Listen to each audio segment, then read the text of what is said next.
Welcome to Sweet Life Beat Life. We hope this video helps. You need admin rights and a live connection. Once confirmed, open settings and go straight to time and language.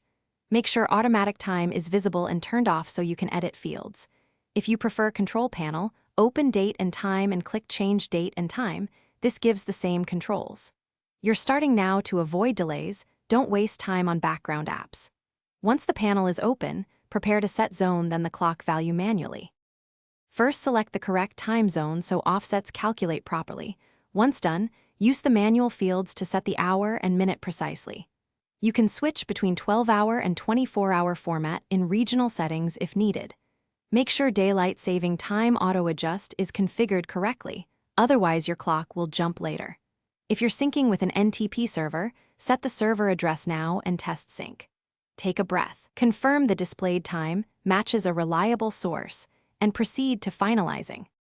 Save your changes and restart Windows Time Service or reboot to ensure the update persists. If the clock reverts, reboot into BIOS or UEFI and set the hardware clock there. Make sure it matches your OS setting. If problems continue, disable third-party sync tools and temporarily turn off firewall or security suites that block NTP. One key troubleshooting tip: if time keeps drifting, replace CMOS battery. This often fixes persistent hardware clock loss. Once done, confirm time. Thanks for watching. Consider subscribing if we helped you.